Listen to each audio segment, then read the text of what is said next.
মনি kitchen tips থেকে সবাইকে স্বাগতম। আবার একটা নতুন রেসিপি নিয়ে চলে আসলাম। আজকে আমি বানিয়ে দেখাবো মেয়োনিজ। তার জন্য আমি একটা ডিম পোস্ট করে নিয়েছি। মেয়োনিজ বানানোর জন্য আমি প্রথম ডিম পোস্টটা দিয়ে দিচ্ছি।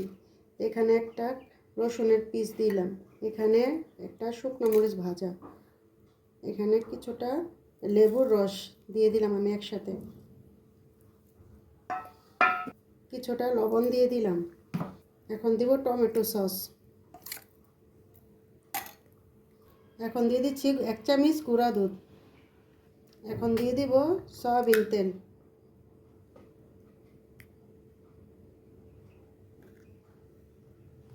এখন দেব ভিনেগার, এখন 2 চামচ চিনি দিয়ে দেব।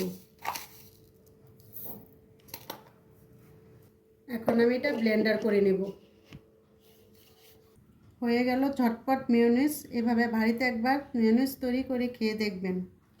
আমাদের ভিডিওটি ভালো লাগলে লাইক, কমেন্ট, শেয়ার করে দিবেন। ধন্যবাদ।